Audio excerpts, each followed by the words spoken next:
Sensible y Resistente, el podcast de SEINC, donde nos adentramos en la actualidad de las enfermedades infecciosas y la microbiología clínica.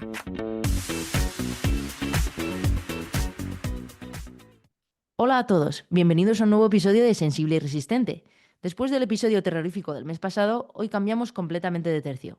Esta vez coge boli, libreta y ponte cómodo, que se viene ciencia for dummies.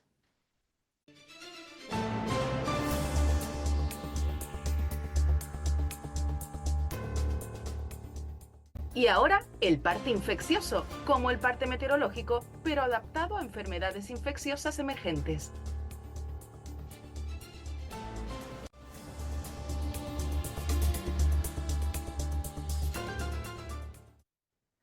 Comenzamos con la situación de la difteria en África. La Organización Mundial de la Salud alerta de un aumento significativo en la región africana.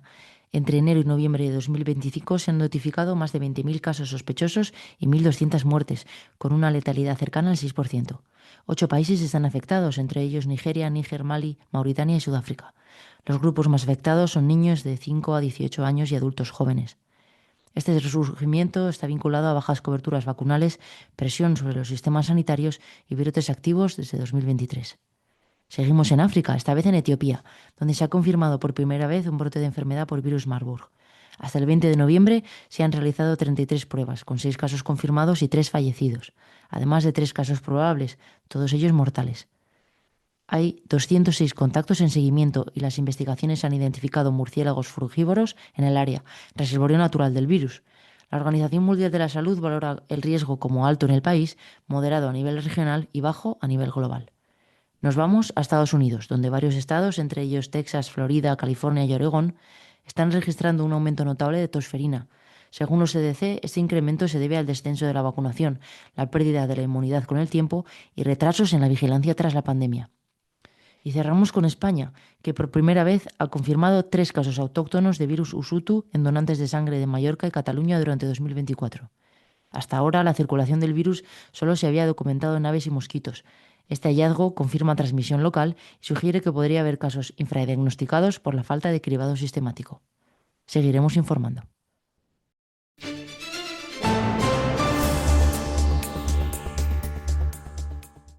Hoy toca viajar al mundo de los parásitos. Vamos a hablar de neurocisticercosis. La vamos a desgranar de forma clara y práctica para que la podamos entender todos. ¿Qué es, cómo se diagnostica y cómo se trata? Todo lo que necesitas saber para enfrentarte a estos casos sin entrar en pánico. Para ello tenemos la suerte de contar con Pepe Pérez Molina. Él es doctor en medicina por la Universidad de Alcalá de Henares, especialista en microbiología clínica y diplomado en medicina tropical y salud comunitaria por la Universidad Autónoma de Madrid. En la actualidad desempeña su labor profesional en el Servicio de Enfermedades Infecciosas del Hospital Universitario Ramón y Cajal, como coordinador del Centro de Referencia de Medicina Tropical, estando especializado en la atención a pacientes por infección por VIH, viajeros e inmigrantes con infecciones importadas, así como pacientes con parasitosis autóctonas. Bienvenido, Pepe. Hola, muy buenas tardes. Galadriel y Diego, un placer aquí estar con vosotros. Mira, para empezar queríamos preguntarte, porque hemos oído que tienes una clasificación de los parásitos usando tipos de pasta italiana que ayuda a recordarlos. ¿Nos la puedes compartir? Bueno, eso ahí me habéis pillado. Es una analogía que hago sobre todo para los helmintos, para los gusanos, para que la gente no le tenga tanto miedo al tema de los parásitos, ¿no? Y lo que les digo es que, bueno, pues se distribuyen en 3 grandes grupos. Y estos grupos, pues son, por un lado, spaghetti o vermicelli, es decir, aquellos gusanos que son redondos, nematodos, así no se nos olvidan, pues como estrogiloides o como ascaris. Otro grupo que sería el fettuccini, ¿no? O los tallarines, ¿no? Aplastados y que además tienen ese aspecto, los adultos cuando salen, que son las tenias, que hoy vamos a hablar precisamente de una de ellas, de Tenia solium. Y luego que habría un tercer grupo que ya tiene formas más diversas, que por eso les digo el farfalle, ¿no? Como los lacitos, pues porque tenemos parásitos dentro de ese grupo, gusanos, pues como son las fasciolas, que son aplastadas y con forma así un poco oblonga, o los esquistosomas, que tienen una forma más agusanada. Entonces, bueno, pues ese grupo así más variopinto, pues sería ese farfalle, ¿no? Joder, pues entonces hoy nos toca hablar de fettuccini, porque Efectivamente. Y queríamos no hablar cenar, de y no la cenar pasta. neurocisticercosis, Pepe. Ujú. ¿Por qué tenemos todavía que tenerla en el radar en este 2025? Pues fijaros, pues es importante porque siendo una parasitosis que no se ve en nuestro país, no hay casos endémicos, bueno, como en la mayor parte de Europa y otros países con buenos sistemas sanitarios y pues buena salud pública, ¿no? Sigue siendo una enfermedad muy prevalente. Y claro, España recibe muchísimos migrantes, ¿no? Al año, para que os hagáis una idea, pues el 18% de la población española en el último padrón había nacido fuera de España y además pues nos gusta viajar y estos migrantes también viajan y por lo tanto es una enfermedad que vemos pues con cierta frecuencia, sobre todo en sitios pues donde nos dedicamos un poco a las infecciones importadas, ¿no? Mm. Y bueno, a mí yo creo que también a muchos clínicos los ciclos vitales de los parásitos a mí se me han hecho siempre bola, como el ciclo de Krebs. ¿Por qué importan estos ciclos importan para la práctica clínica? Fíjate, eso es una cosa que yo siempre incido mucho en que la parasitología, si no conoces los ciclos, es muy difícil de aprender porque aprender de memoria algo, si no lo puedes sistematizar, se te acaba olvidando. Eso por un lado. Y por otro lado, porque conociendo bien el ciclo, pues puedes conocer bien pues, la clínica, puedes conocer la transmisión y por lo tanto la prevención de estas enfermedades, puedes saber cuál es el mejor momento para tratar a los fármacos que tienes que utilizar. Es decir, el ciclo lo que te da es las claves para entender, y no para memorizar, cómo es esa parasitosis y también saber cuáles son los pasos claves pues, en su diagnóstico, prevención y tratamiento. En el caso de Tenia Solium es cuando más nos puede interesar, sobre todo para diferenciar estos dos grandes cuadros clínicos, ¿no? Efectivamente. Y fíjate que, o sea, Taenia solium es un parásito muy curioso porque podríamos dividir su ciclo según la fase que nos interesa para patología humana como si fueran dos.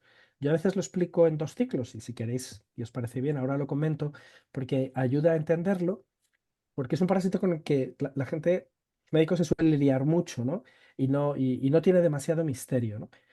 Como todo parásito, lo primero que tenemos que hacer es saber bien cuál es el hospedador definitivo, ¿no? Es decir, dónde vive el adulto, porque eso es lo que nos dice si es una enfermedad de seres humanos, cuando vive en el ser humano, o una zoonosis, ¿no?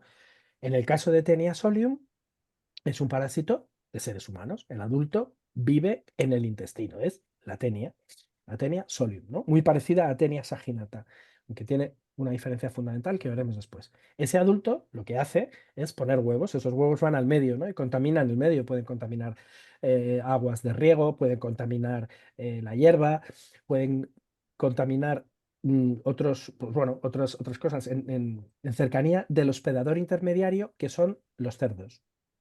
Cuando esos cerdos ingieren los huevos, lo que van a desarrollar son cisticercos, unas pequeñas vejiguitas que tienen dentro un protoscolex. Eso, para que os hagáis idea cómo es un protoscolex, los que hayáis visto La Sirenita, supongo que os acordáis de la cueva de Úrsula, ¿no? Donde estaban todos aquellos que les había robado el alma, que eran como deditos con ojos. Pues los protoscoles son muy parecidos, ¿no? Es como si eso estuviera invaginado dentro del cisticerco. Y eso tiene su importancia luego para entender la radiología. ¿Cuándo se infecta al ser humano? Cuando ingiere la larva, como ocurre en los testodos. En los testodos siempre tenemos el ciclo adulto, huevo, larva. Nos infectamos al ingerir Ujú. la larva, es decir, al ingerir carne poco hecha o cruda de cerdo. Ingerimos la larva y ese protoscolex se evagina del cisticerco y ya se localiza en el intestino y crece como una tenia. Muy bien, tenemos un ciclo sencillo, sin mucho misterio. Pero hemos hablado de Taenia solium. ¿Cuándo sufrimos la cisticercosis? Bueno, pues Taenia solium, a diferencia de Taenia saginata o Taenia de la vaca, esto no ocurre con Taenia saginata, si un ser humano ingiere un huevo, lo que va a desarrollar es el cisticerco. Es decir, haríamos de cerdo.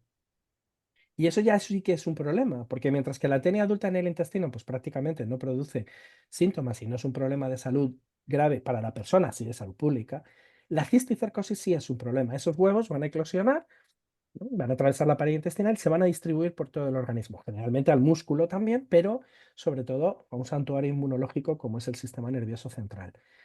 Y cuando ahí crecen es cuando hablamos de neurocisticercosis, cisticercos localizados en el sistema nervioso central. Por lo tanto, Si lo que hacemos es de ser humano, ingiriendo cisticercos de cerdo, desarrollaremos la tenia, pero si lo que hacemos es de cerdo, lo que ocurre es que desarrollamos los cisticercos al ingerir huevos. Y aquí ya termino, hay un punto muy importante, y es, ¿quién transmite la teniasis por tenia solium? Los cerdos. Pero ¿quién transmite la neurocisticercosis? Los seres humanos. Y eso hay que tenerlo muy claro, porque muchas veces dicen, o lo escuchas, dices, bueno, pero si es que esta persona no ha consumido cerdo en su vida, pues porque es musulmán o porque es una persona judía, ¿no? Que no consumen cerdo. Pues claro que no. Si hubiera consumido cerdo, habría desarrollado una tenia. El problema es que tenía probablemente un cerdo de 2 patas, una persona con una higiene deficitaria, que no se Mm. lava bien las manos después de ir al servicio, y si le ha cocinado o le ha preparado algo, o le ha tocado, o ha tenido contacto muy estrecho, ha podido ingerir los huevos y por lo tanto desarrolla cisticercosis. Y siempre existe mucha confusión con estas dos cosas. Jo, yo creo que lo has dejado muy claro, ¿eh? Muchas Eso gracias. espero. Sí, a ver lo que nos dura en la memoria. Y hablando un poco Acordándose de... del ciclo, no se te olvida. No, Porque y según pensando que donde... somos cerdos. Claro, claro. Por eso es tan importante cuando diagnosticamos a alguien de una neurocisticercosis, si es un caso importado muy claro, bueno, pues a lo mejor no tenemos que hacer más cosas, pero normalmente en nuestro medio, como no existe esta parasitosis, sí es bueno hacer un estudio en vecindad, ¿no? Es decir, personas convivientes de este caso para detectar si tienen tenia solium, porque cerdos con cisticercosis en España no hay. Vale. Joder. ¿Y cuáles son entonces esas formas de presentación en las que no podemos fallar? Pues en las formas de presentación de cisticercosis, sobre todo la que afecta al sistema nervioso central. No es la única, los cisticercos se pueden encontrar, los podemos encontrar subcutáneos, como bultitos, y eso pues es muy útil para el diagnóstico porque son accesibles. Es habitual también que vayan al músculo, porque es el sitio a partir del que es más fácil que se transmitan, no en el caso del ser humano, evidentemente, salvo que nos coma crudo alguien, ¿no? Que acaban calcificándose, pero sobre todo son esas formas cerebrales que pueden ser dentro del parénquima o extraparenquimatosas, que son más peligrosas y más difíciles, las que no se nos deben pasar. Ujú. Ahora hablaremos de las pruebas de imagen, pero antes, Ujú, a nivel de microbiología, me gustaría que nos dijeras qué papel desarrolla lo que es las técnicas serológicas, sobre mm, todo, más allá del diagnóstico que has dicho en vecindario y que podríamos llegar a los ujú. huevos en estos casos. ¿Qué papel tienen las pruebas serológicas y si existe alguna prueba tipo PCR que se Mm. pueda utilizar en algún caso? A ver, las pruebas microbiológicas son útiles, pero las que son útiles no son demasiado accesibles. Es decir, tenemos serología por un sitio. La serología, sobre todo, es más positiva cuantas más lesiones hay, sobre todo cuando son extraparenquimatosas, es decir, son lesiones que no están dentro del tejido cerebral, ya sean subaracnoideas o en otras localizaciones. Tienen la ventaja de que son bastante sensibles, pero poco específicas, porque luego permanecen positivas durante mucho tiempo, Mm. pero hay que utilizar técnicas mm, específicas de tenia solium, porque los ELISAs más generales pueden dar falsos positivos y eso es un problema. El problema es que esas técnicas de inmunoblotting pues Mm. solo se hacen en centros de referencia, ¿no? Entonces tienes que Ya. mandar la prueba a otro sitio muchas veces y no siempre es fácil.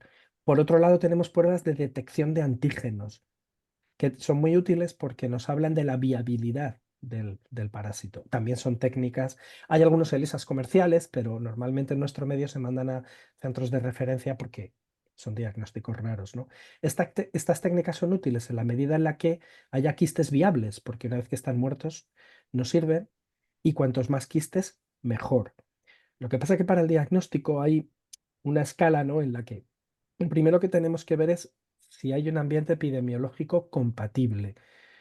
Y eso que nos parece de cajón, pues no siempre pasa. Nosotros alguna vez, como centro de referencia, nos han mandado algún paciente con una sospecha de neurocisticercosis, que era una persona española, nacida en España, que no había viajado nunca, nunca había tenido contacto con migrantes o viajeros procedentes de países endémicos, con imágenes compatibles, que al final pues fueron recuerdo bien, en un caso un tumor y en otro caso una esclerosis múltiple, ¿no? Y los diagnósticos llegaron tarde. ¿Por qué? Porque la epidemiología no era compatible.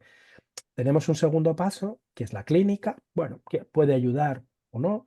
La imagen es fundamental y el diagnóstico por imagen para la neurocisticercosis es básico y para eso hay que contar con radiólogos expertos, porque en los casos típicos se diagnostica relativamente fácil, pero en los atípicos se pueden confundir con otras muchas enfermedades u otras enfermedades confundirlas con ellas, incluyendo enfermedades inflamatorias y tumores también, ¿no?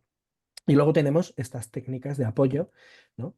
Microbiológicas que tienen sus ventajas y sus limitaciones, claro, como he comentado antes.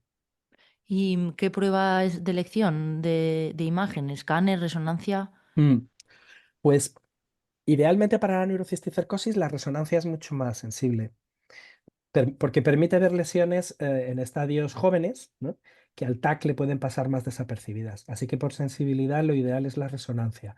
Lo que pasa es que el TAC también resulta útil para determinar lesiones que ya están calcificadas, que no tienen actividad, que el parásito está muerto, lo cual no quiere decir que no puedan producir clínica, ¿eh? Pero el estadio evolutivo es importante en la evaluación de la neurocisticercosis, con lo cual lo ideal de la muerte pues es resonancia para el diagnóstico y si te queda alguna duda de que pueda haber lesiones calcificadas, haces un TAC.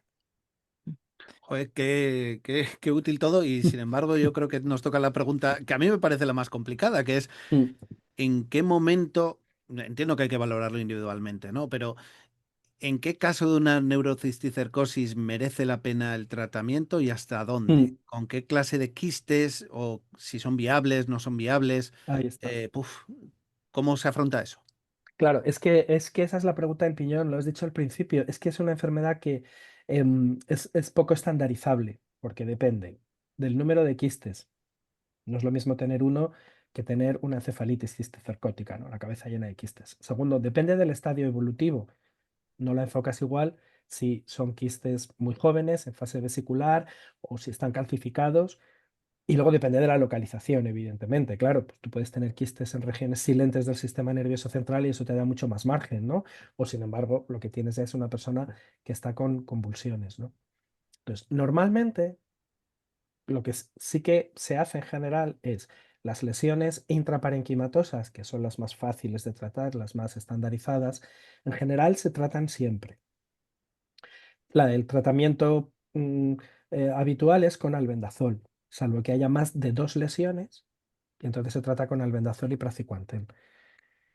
Luego ya entramos en el estadio evolutivo, porque nunca tenemos que olvidar que tratamos pacientes, no pruebas de laboratorio ni necesariamente el parásito.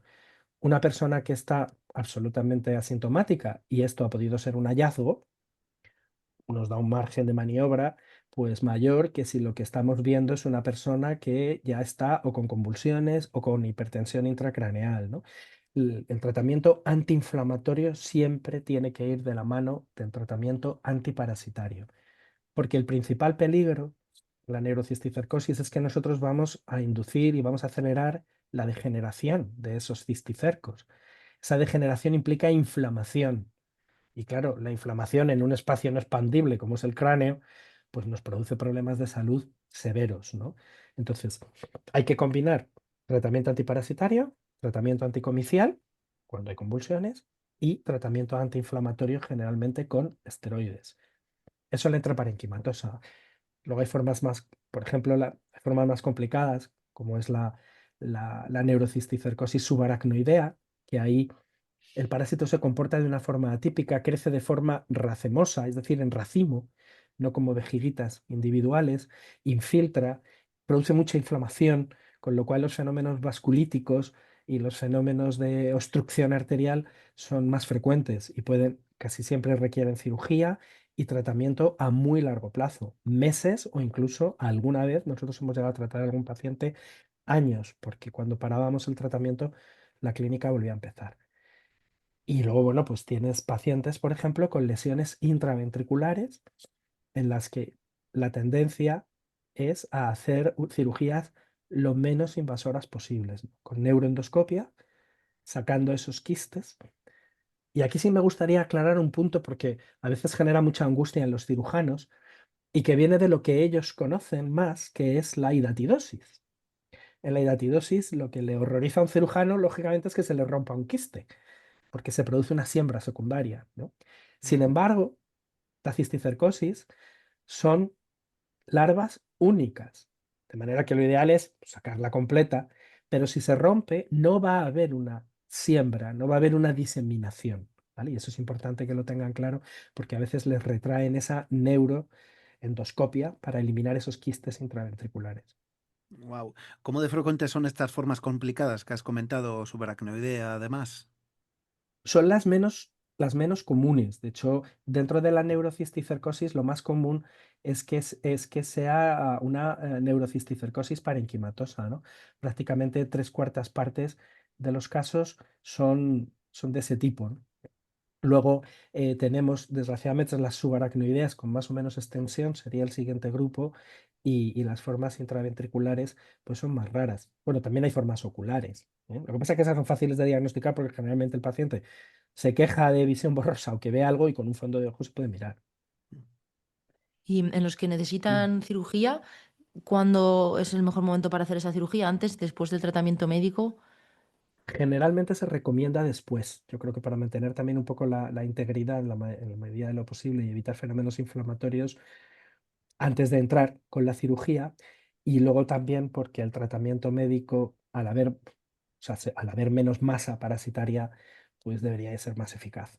Pasa que a veces, ya os digo, en esas subaracnoideas es intervención, tratamiento, corticoide a largo plazo y, y muchas veces meses, porque la intraparenquimatosa se puede tratar.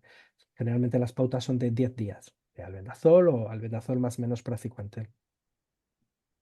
Y estas formas pueden tener recidivas o puede ser que la imagen no haya llegado a ver absolutamente todas las formas y se nos quede algo pendiente de tratar.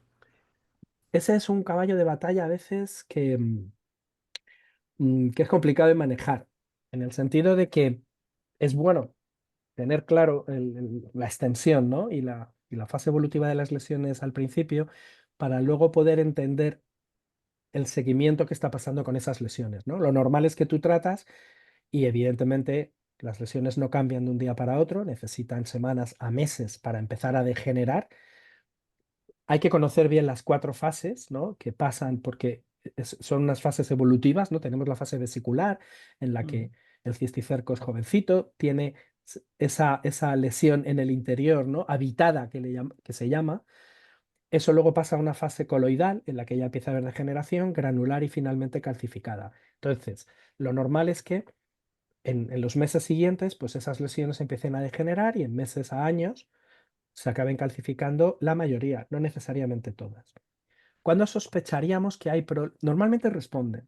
Aquí lo que sería preocupante en esa intraparenquimatosa es que de pronto empezáramos a ver alguna lesión nueva que estuviera en un estadio evolutivo muy precoz. Aquí ya tienes que empezar a sospechar que puede haber reinfección.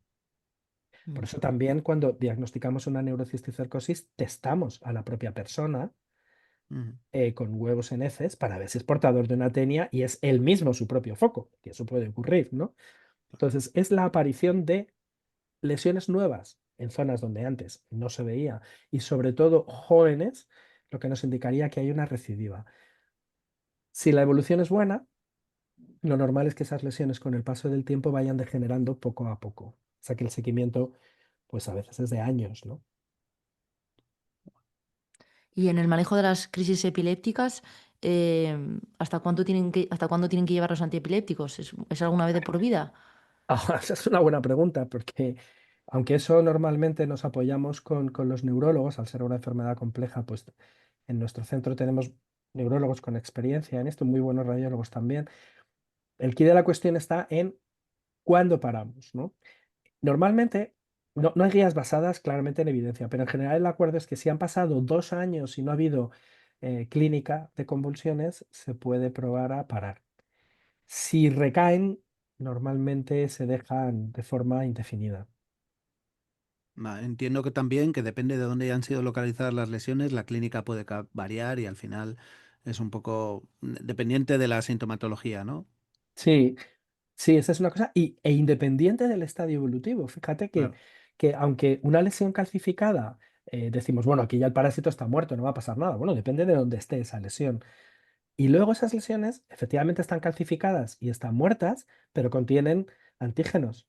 Y fenómenos inflamatorios crónicos pues pueden hacer que esos antígenos de pronto se pongan en contacto otra vez con el sistema inmune, haya inflamación aguda y haya sintomatología aguda.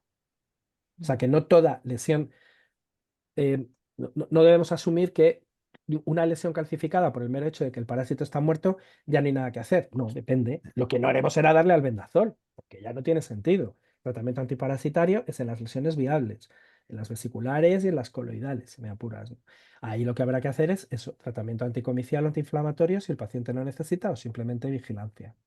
Las pruebas microbiológicas pueden ayudar algo, en el sentido de que la serología al inmunoblotting, bueno, es muy sensible y disminuye menos. Y las pruebas que detectan antígeno, una vez que los parásitos, que las vesículas pues, dejan de ser viables, pues suelen negativizarse. Pero ya te digo que no son pruebas muy habituales en nuestro medio. Claro, entiendo que PCRs caseras que se hayan podido Mm. desarrollar para detección en líquido cefalorraquídeo, igual también habrá algo. Sí, sí hay alguna técnica y de hecho en Majadahonda se hace, lo que pasa es que las PCR no están muy, muy estandarizadas. Pues un positivo sí te apoya el diagnóstico, pero un negativo necesariamente no te lo descarta. A veces son un quebradero de cabeza cuando las lesiones no son muy típicas. Y bueno, ¿y qué hay en el horizonte de tratamientos? ¿Hay alguna molécula en investigación que merezca la pena ser destacada? Pues la verdad es que, perdonad, tengo un buen catarro, em, como otras enfermedades parasitarias, ¿no? Los avances y las novedades en este tipo de infecciones suelen ser bastante pocos, ¿no? Es una enfermedad, yo creo que hay que combatirla desde la salud pública y desde la educación, porque es tan sencilla como entender la importancia de una buena higiene en los seres humanos para no transmitirla a otros seres humanos. Hablo de la neurocisticercosis, ¿no? Y del control de los animales infectados y de separar a los cerdos de las heces humanas. O sea, hasta no hace tantas generaciones, pues incluso en nuestro país era habitual pues, que las necesidades se hicieran en los establos o en las porquerizas y demás, con lo cual los cerdos entran en contacto, ¿no?, con las heces humanas. Entonces, medidas de salud pública, por supuesto, para prevención. Y fármacos, bueno, se está probando algún benzimidazólico, ¿no?, pero todavía no está muy en ensayo clínico, pues como es el oxfendazol, que sí que se ha visto que en neurocisticercosis de porcina, pues funciona, ¿no? Y combinaciones de oxfendazol con praziquantel. Pero bueno, eso todavía está en fases muy precoces de desarrollo. Se ha avanzado bastante en cirugía no invasora, porque la neuroendoscopia, pues hace un par de décadas no era algo que estuviera tan desarrollado y tan establecido. Es verdad que esta clase de infecciones puede tender a hasta parecer un poco como una enfermedad huérfana en muchos casos, en el caso de la Sí. investigación también. Y nada, te queríamos agradecer porque ha sido un repaso chulísimo y hemos aprendido un montón. Aquí teníamos anotada a ver si nos sabes hacer un mini resumen maravilloso o con qué tres cosas podríamos convencer al oyente que este tema es importante. Bueno, una cosa que la primera idea sería algo que es verdad que por dicho parece que es un lugar común, pero que es una gran verdad, y es que el mundo es un sitio, o sea, vivimos en un mundo globalizado, o sea, no podemos pensar que enfermedades como esta, que están muy lejos de nosotros, porque se da sobre todo en África subsahariana, que no hemos comentado esto, en Latinoamérica, ¿no?, y en partes de Asia, pues aquí la tenemos, y la tenemos merced a la inmigración y a los viajes. Por lo tanto, hay que tener la neurocisticercosis en la cabeza, en el plano teórico, por supuesto, pero hay que pensar en ella como una causa, ¿no?, de patología. Lo siguiente es que tenemos que tratar personas. Por lo tanto, el tratamiento antiparasitario es importante, pero nunca es una emergencia. Hay que tratar los síntomas que tenga el paciente. De hecho, el caso más grave, que es la encefalitis neurocisticercótica, no se trata con antiparasitarios, porque empeoraría el cuadro y al paciente podría matarlo, ¿no? Tratemos personas, por eso la importancia del tratamiento antiinflamatorio de forma simultánea y el tratamiento con anticomiciales cuando sea necesario. Y luego que, bueno, es una enfermedad que es difícil de estandarizar, que cada persona es un cuadro clínico en sí mismo y que si sospechas que una persona tiene una neurocisticercosis o la tienes diagnosticada y no es una enfermedad en la que te encuentres cómodo, pues porque no la dominas, no pasa nada. Hay un principio que yo llamo el principio de Lelutier, que se llama que a veces lo importante no es saber, sino tener el teléfono del que sabe. No cuesta nada descolgar el teléfono y hablar con alguien que es experto o ha visto muchos más casos que tú para que te eche una mano, ¿no? A veces eso es lo mejor que puedes hacer por el paciente. Nosotros lo hacemos con nuestros radiólogos, tenemos unos radiólogos expertos en neuroradiología, sin los que nosotros no podríamos manejarnos con esta enfermedad tan bien como lo hacemos. Nosotros lo hicimos Mm. contigo, con un caso Ya me acuerdo, es complicado, verdad. sí, Es- de una hidrocefalia obstructiva que fue difícil de manejar, así que te damos sí, las sí. gracias. No, nada, un placer, es nuestro trabajo. O sea, lo bueno que tenemos en la sanidad pública en España es que compartimos el conocimiento entre todos en beneficio de los pacientes. Yo lo hago continuamente cuando hay algún tema que no domino, no cuesta nada. Y es la forma de aprender, además. A mí se me queda una pregunta en el tintero, que es en el Mm, seguimiento de estos pacientes. ¿Cada mm. cuánto los veis y cómo los monitorizáis? Pues normalmente, pues una vez que suelen estar estables, ¿no? Pasa la fase aguda, les has dado el tratamiento, ya no tienen signos de hipertensión o las convulsiones están controladas, o muchas veces los casos están bien y ha sido un diagnóstico accidental por otra cosa, y nunca mejor dicho lo de accidental, porque han tenido un accidente de tráfico, se les hace un TAC por un traumatismo craneoencefálico, ¡pum! Y Mm. aparecen las lesiones, y eso no es excepcional, ¿no? Pues les solemos revisar al principio, les hacemos pruebas cada 6 meses, si todo va bien, para ver esa evolución, y luego una vez que están estables, los solemos ver una vez al año. Les hacemos pruebas microbiológicas, como os he dicho, algunos de ellos, lo que pasa que es que a veces son poco útiles, sobre todo si son negativas al principio, y generalmente los seguimos viendo un poco pues hasta que vemos que todas las lesiones ya están inactivas y prácticamente en fase degenerativa, que puede llevar años, pero vamos, con una vez al año que nos veamos es suficiente. Muchísimas gracias. Yo, yo me he quedado hipnotizada escuchándote. Qué gozada, Oye, pues qué muchísimas gozada. gracias a vosotros por invitarme y por poder compartir esto con todos los oyentes de la SEIN. Muchísimas gracias, Pepe. Yo creo que ahora lo que nos queda es meternos en la cocina y cocinar un poquito de pasta, que nos ha entrado un poquito de Sí, hambre. pero lavaros las manos bien antes, por si acaso no vaya a haber un fettuccine en el intestino de alguien. Un abrazo y nos Un abrazo. vemos pronto. Cuídate. Vale, hasta luego. Cambio de guardia. Ay, joder, la verdad que qué pereza ir al supermercado estos días, está todo lleno siempre. Yo que voy con dos cosas, a ver si este señor tan amable me deja pasar. Perdone, ¿le puedo? Tengo solo dos cositas, ¿le importa que pase yo primero? No, claro, pasa, pasa.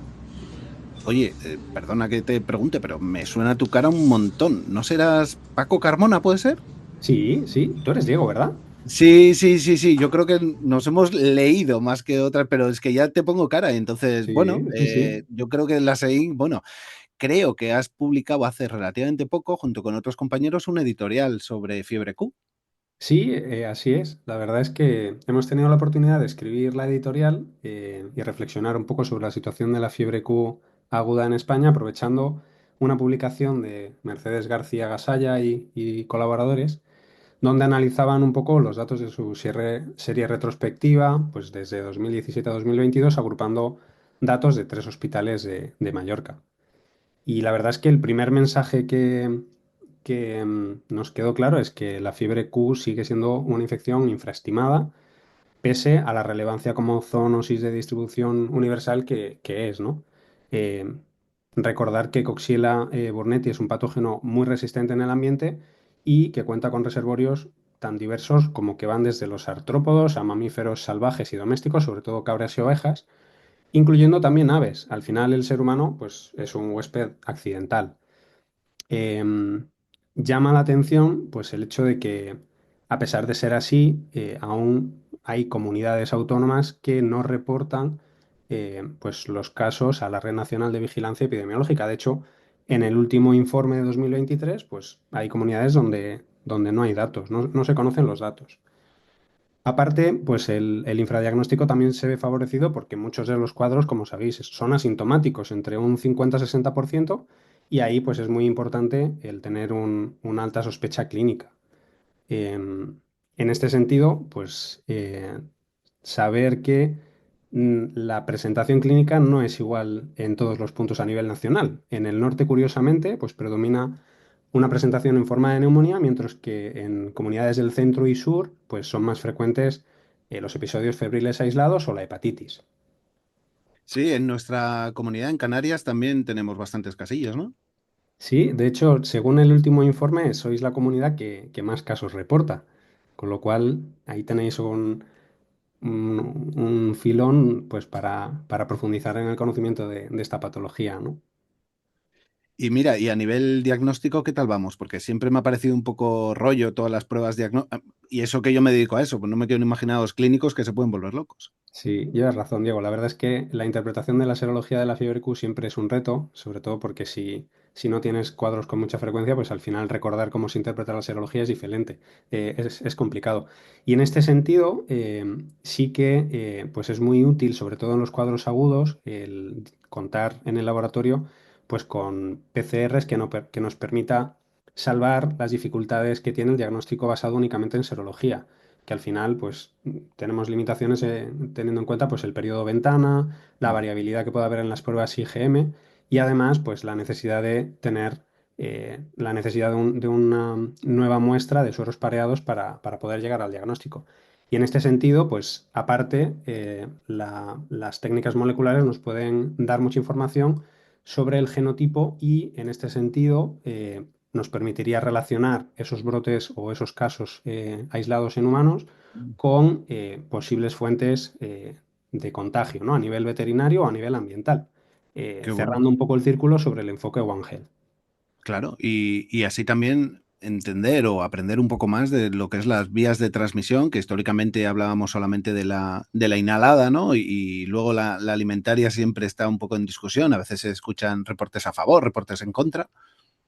La verdad es que en este sentido el artículo de los compañeros de Mallorca pues abren un poco esa vía, ¿no? De hecho, los pacientes que se incluyeron en el estudio, pues menos de la mitad vivían en zonas rurales y prácticamente ninguno había tenido contacto con los vectores clásicos, ¿no?